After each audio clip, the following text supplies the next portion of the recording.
अस्सलामुअलैकुम, आप देख रहे हैं समा, मैं हूं फराज अहमद। कोरोना से निपटने के लिए पाकिस्तान ने क्या इकदाम उठाए? वजीर आजम इमरान खान आज वीडियो लिंक के जरिए वर्ल्ड इकनॉमिक फोरम से खिताब में दुनिया को आगाह करेंगे। कमजोर मईशत में करोड़ों पाकिस्तानियों की इमदाद पर भी बात की जाएगी।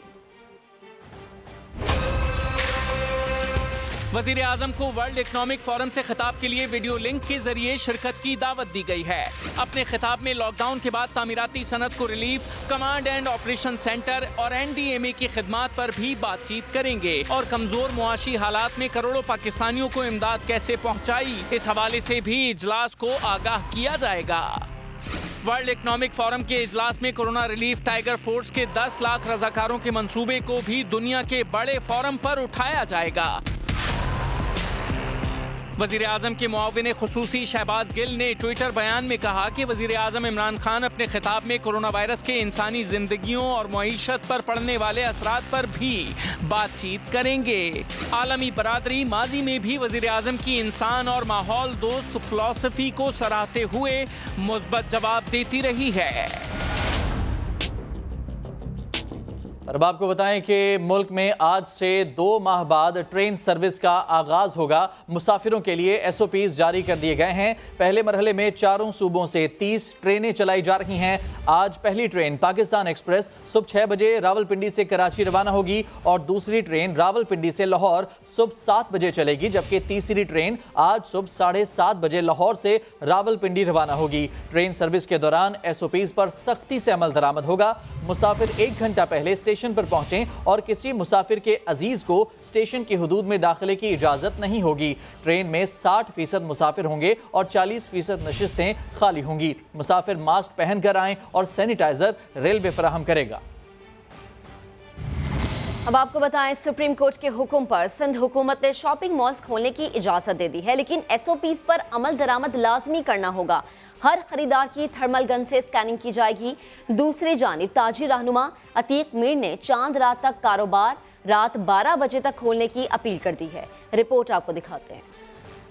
सुप्रीम कोर्ट के हुक्म पर सिंध हुकूमत का फैसला, शॉपिंग मॉल्स खोलने की इजाजत दे दी, लेकिन SOPs पर अमल दरामद लाजमी करना होगा। शॉपिंग मॉल्स में मौजूद beauty parlours, salon, games, play area और फूड कोर्ट बदस्तूर बंद रहेंगे, जबकि जुम्मा, हफ्ता और इतवार को भी दुकानें खुली रह सकेंगी, लेकिन टाइम सुबह 8 से शाम 5 बजे तक ही होगा। शॉपिंग मॉल्स SOPs के तहत हर खरीदार की थर्मल गन से स्कैनिंग की जाएगी। कोई खरीदार बगैर मास्क के दाखिल नहीं हो सकेगा। बुखार, नजला या खांसी में मुब्तला खरीदार को दाखिल होने की इजाजत नहीं होगी। समाजी फासले को महफूज बनाने के लिए डिजिटल तरीके से मदद ली जाएगी। खरीदारों के हाथों को सैनिटाइजर के जरिए जरासीम से पाक किया जाएगा। 12 साल से कम और 55 साल से जायद उम्र के खरीदारों को दाखिले की इजाजत नहीं होगी। दूसरी जानिब ताजिर रहनुमा अतीक मीर ने चांद रात तक कारोबार रात 12 बजे तक खोलने की अपील कर दी। अतीक मीर का कहना है कि अदालती फैसले के नतीजे में तमाम शॉपिंग मॉल्स खुल गए हैं। गुज़िश्ता रोज 40 से ज्यादा शॉपिंग मॉल्स में 2000 दुकानों पर इत्मीनान बख्श कारोबार हुआ। अब आपको बताएं, विफाकी वजीर इत्तलात शिबली फराज ने यकीन जाहिर किया है कि चीनी बहरान पर कमीशन की रिपोर्ट ईद से पहले आ जाएगी। कहते हैं शहबाज शरीफ ने मुल्क को मुश्किल हालात में ला खड़ा किया, अब उन्हें जाने नहीं दिया जाएगा। ये जो क्राइसिस है दवाइयों वाला और शुगर के केस में, और फिर साथ ही में शहबाज शरीफ का नकदजनी करके इस मुल्क को इन मुश्किल हालात में से दो चार करके, अगर वो ये समझते हैं कि उनकी ज़िंदगी और आम आदमी की ज़िंदगी में बहुत फ़र्क है कि वो अपना इक़्तिदार में रहें और जब इक़्तिदार में नहीं हो तो वो फिर जाके दूसरे ममालिक में अपने इंजॉय करें, तो ये नहीं चाहते। और इन्होंने हमेशा जो है तो ये इंसाफ का मुंह चढ़ाया है और इस दफ़ा हम नहीं इनको जाने देंगे। जुर्म तो अगर 1 पैसे का भी हो और 1 खरब का भी हो, दोनों जुर्म है। शुगर की रिपोर्ट इंशाल्लाह, बड़ी स्पेकुलेशंस होती थी, पहले भी हुई कि जी कमेटी नहीं बनेगी और जी कमेटी नहीं बनेगी, फिर कमेटी बन गई और जी फिर रिपोर्ट शाया नहीं होगी, रिपोर्ट शाया हो गई। अब मैं आपको अश्योर करता हूं कि आप अगली दफ़ा जब इधर बैठे होंगे ना, तो आपके हाथ में जो है ना वो उसके फैसले, उस रिपोर्ट वो आपके हाथ में होगी और आप इधर हमें दाद दे रहे होंगे। 90% मुझे यकीन है कि ये ईद से पहले ये आपको आ जाएगी। तो अगर हम ये नहीं करेंगे तो इसका मतलब है कि we are no different from the others. और मरियम औरंगजेब का वजीर इत्तलाआत शिबली फराज के बयान पर रद्द अमल। कहा, शिबली साहब शहबाज शरीफ के बजाय अवाम के सब्र के इम्तिहान की फिक्र करें। इमरान खान की करप्शन, आटा चीनी चोरी और नाअहली पर अवाम के सब्र का पैमाना लबरेज हो चुका है। मरियम औरंगजेब के मुताबिक 18 माह में मईशत की बर्बादी ने कारोबारी और ताजर बरादरी का सब्र खत्म कर दिया है। कोरोना में हिफाजती लिबास और इमदाद न मिलने पर डॉक्टरों और तिब्बी अमले का सब्र खत्म हो चुका है। इमरान खान और उनके तर्जुमानों का झूठ सुन सुनकर अवाम का सब्र जवाब दे चुका है। रोटी, रोजगार और कारोबार की बंदिश से अवाम के सब्र की हद हो गई है। 2 साल तक नैब न्याजी गठ जोड़ के बावजूद शहबाज शरीफ के खिलाफ एक धेले की करप्शन नहीं मिली। इस नाकामी पर इमरान साहब सब्र करें। वजीर बराए रेलवे शेख रशीद की नाक के हवाले से पेशगोई। पेशावर में प्रेस कॉन्फ्रेंस करते हुए कहा, ईद के बाद हुकूमत और अपोजिशन दोनों तरफ से झाड़ू फिरेगा। इमरान खान को इस वक्त कोई चैलेंज दरपेश नहीं है, वो अपना वक्त पूरा करेंगे। 31 जुलाई तक जो नैब है झाड़ू फिरेगा, दोनों तरफ फिरेगा, एक तरफ नहीं होगा। हुक्म से इमरान खान को कोई चैलेंज नहीं है, ना पीपल्स पार्टी की तरफ से, ना नून की तरफ से, और अल्लाह को मंजूर हुआ तो इमरान खान टाइम पूरा करे। पंजाब हुकूमत को इमरान खान की मुकम्मल सपोर्ट हासिल है, और जब तक बुजदार को इमरान खान की सपोर्ट हासिल है, बुजदार को कोई खतरा नहीं। शहबाज साहब ने बड़ी धुआंधार गुफ्तगू फरमाई है। भाई नहीं जा रहे तो अच्छी बात है, वैसे भी तुम्हें कोई बाहर जाने नहीं देगा। और जब सब खुल गया है तो स्कूल्स भी खोल दें। कराची की प्राइवेट स्कूल्स एसोसिएशन ने SOPs के साथ स्कूल्स खोलने का मुतालबा कर दिया। वजीर तालीम सईद गनी कहते हैं कि तालीमी इदारे खोलना मुश्किल है, स्कूल खोल भी दिए तो वालिदैन बच्चों को नहीं भेजेंगे। सिंध हुकूमत ने KG से 5वीं क्लास के बच्चों के लिए तालीमी ऐप मुतारिफ करा दी है। जब सब खुल गया है तो स्कूल्स क्यों बंद हैं? ऑल प्राइवेट स्कूल्स एसोसिएशन भी मैदान में आ गई। SOPs के साथ स्कूल्स खोलने का मुतालबा कर दिया। ऑल प्राइवेट स्कूल्स एसोसिएशन के चेयरमैन तारिक शाह कहते हैं, ईद के बाद स्कूल्स खोलने की इजाज़त दी जाए। हम चीफ जस्टिस ऑफ पाकिस्तान से अपील करते हैं कि स्कूल के मामले में भी वो सो मोटो एक्शन लें और स्कूल को बहाल करवाएं। उधर वजीर तालीम सिंध सईद गनी ने भी कह दिया, स्कूल्स खोलने का फैसला मुश्किल है, रेगुलर क्लासेस का कोई नेमोल बदल नहीं, लेकिन हमने एक कदम उठाया है, बच्चों को ऑनलाइन क्लासेस देने के लिए तालीमी ऐप मुतारिफ करा दी है। अगर हम स्कूल खोल भी दें तो शायद वालिदैन अपने बच्चों को स्कूल नहीं भेजेंगे, जो हालात हैं। तो ये बड़ा मुश्किल फैसला होगा हमारे लिए।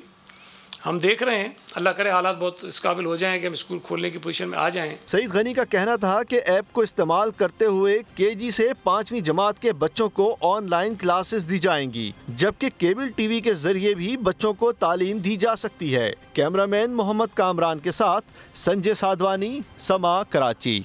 जबकि महकमा स्कूल एजुकेशन पंजाब ने हफ्ते में 2 दिन डिस्ट्रिक्ट एजुकेशन अथॉरिटी के दफातर और स्कूल खोलने की इजाजत दे दी है। बच्चे स्कूल नहीं आएंगे। स्कूल एजुकेशन डिपार्टमेंट की तरफ से जारी नोटिफिकेशन के मुताबिक डिस्ट्रिक्ट एजुकेशन अथॉरिटी के दफातर हफ्ते में 2 दिन पीर और मंगल को खोलने की इजाजत दी गई है। दफातर महदूद स्टाफ के साथ खोले जाएंगे। स्कूल भी इंतजामी मामला देखने के लिए पीर मंगल को 2 दिन खोलने की इजाजत दी गई है। तनख्वाहों की वसूली के लिए असातिज़ा स्कूल आ सकेंगे। एक ब्रेक के बाद हाजिर होंगे कुछ मजीद खबरों के साथ, आप हमारे साथ रहिएगा।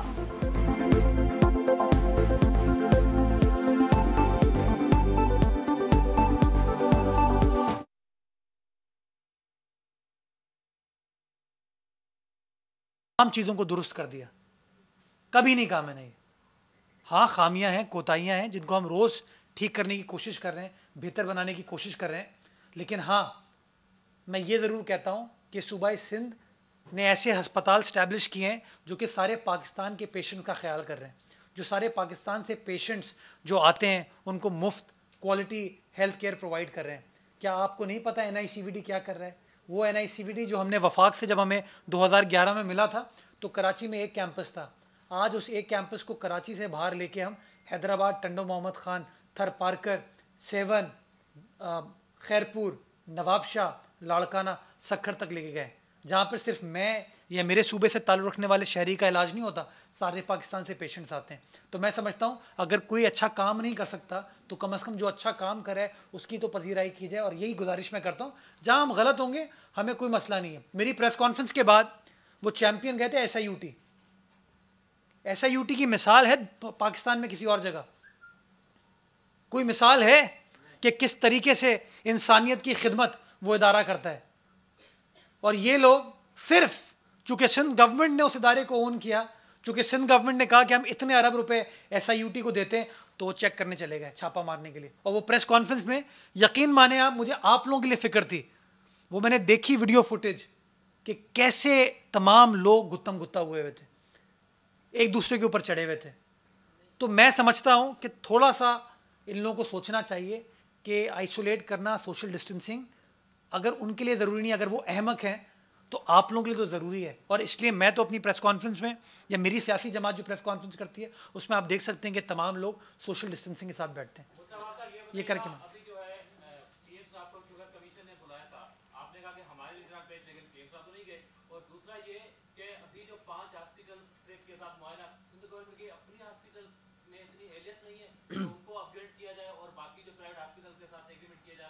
बड़ा अच्छा सवाल किया आपने। वज़ीर आला सिंध को पहली बार नहीं बुलाया गया किसी इन्वेस्टिगेटिव अथॉरिटी ने। वज़ीर आला सिंध को पहले भी इदारों ने बुलाया है, और वज़ीर आला सिंध बहैसियत वज़ीर आला सिंध उन इदारों के सामने अपीयर हुए। एक बार नहीं, मल्टीपल टाइम्स अपीयर हुए। जब सवालनामा भेजा गया तो सवाल का जवाब भी भेजा गया। तो खुदारा आप वज़ीर आला सिंध को हलीम आदिल शेख जैसे लोगों से कंपेयर ना करें जो भागते हैं और फिर फ़ोन करवाते हैं। जहाँ तक शुगर कमीशन का ताल्लुक है, वज़ीर आला सिंध इसलिए नहीं गए चूँकि जो कानूनी तौर पर TORs हैं उस कमीशन के, उस TORs के अंदर 2017-16 नहीं आता। अगर आप वज़ीर आला सिंध को जो नोटिस भेजा गया था उस नोटिस को पढ़ लें तो उस नोटिस में खुद सवाल पूछने वाले कह रहे हैं कि 2017 और 18 के लिए, चूँकि वो 2017-18 उसके एम्बिट में नहीं आता, इसलिए वज़ीर आला सिंध अपीयर नहीं हुए। जहाँ तक हस्पतालों का ताल्लुक है, हस्पतालों से सिंध गवर्नमेंट ने मुआहिदा किया, और मुआहिदा इसलिए किया है कि अगर सिंध के सरकारी हस्पताल चोक हो गए, अगर उनके अंदर इतने सारे पेशेंट्स आ गए कि और मज़ीद पेशेंट्स को ट्रीट करने की गुंजाइश ना हुई, तो गरीब आदमी किसी प्राइवेट अस्पताल नहीं जा सकता। तो उस सिचुएशन में उस गरीब आदमी को उस प्राइवेट अस्पताल में फैसिलिटी हासिल होगी। ये शो करता है सिंध हुकूमत की दूरअंदेशी, ये शो करता है सिंध हुकूमत अक्रॉस द बोर्ड खिदमत करने पर बिलीव करती है, और बिलखुसूस गरीब आदमी जो कि इन अस्पतालों को वैसे खुद अफोर्ड नहीं कर सकता, उनकी खिदमत पर बिलीव करती है। आखिरी सवाल बस मैं कह रहा हूँ, मुझे पहुँचने ज़रा।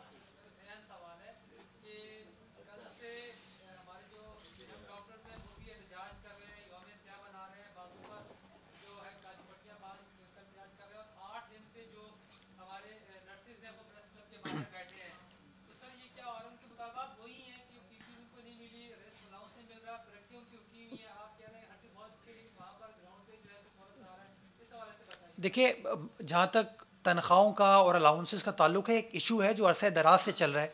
कुछ सेगमेंट्स में उस मामले को रिजॉल्व कर लिया गया, कहीं कहीं नहीं किया गया। हम ऐलान नहीं करना, हमें उस ऐलान को अमल दरामद भी कराना है। अगर सिंध हुकूमत की किटी में पैसे नहीं हैं, अगर वफाक मुझे 205 अरब रुपए नहीं दे रहा शॉर्टफॉल NFC का, तो आप मुझे बताएं मैं कैसे लोगों को पेमेंट्स कर पाऊंगा। तो कुछ हमारी जो माली मुश्किलात हैं वो भी समझने की ज़रूरत है। PPE के हवाले से मैंने पिछली प्रेस कॉन्फ्रेंस में भी कहा था, मैंने आज भी कह रहा हूँ कि PPE चूँकि अब लोकली मैन्युफैक्चर हो रही है, उसकी इनफ क्वान्टिटी हमारे पास अवेलेबल है। अगर किसी जगह आप निशानदेही करते हैं कि किसी अस्पताल में PPE नहीं है, आप मुझे बताइए, मैं इसको अपनी जिम्मेदारी समझूंगा कि उसको फौरी तौर पर वो PPE प्रोवाइड की जाए। ये हमारा काम है, कोई दूसरी राय नहीं है, हम करके देंगे इंशाल्लाह। लेकिन कहीं डिमांड सप्लाई का थोड़ा सा इशू आ सकता है, लेकिन ये मैं आपको बता दूं डिलिबरेट नहीं है। हम अपने डॉक्टर्स के साथ, पैरामेडिक्स के साथ खड़े हैं, और जो कुछ भी उनको इन्फोर्स करने के लिए, सपोर्ट करने के लिए करना पड़ा, सिंध गवर्नमेंट करेगी। बहुत शुक्रिया।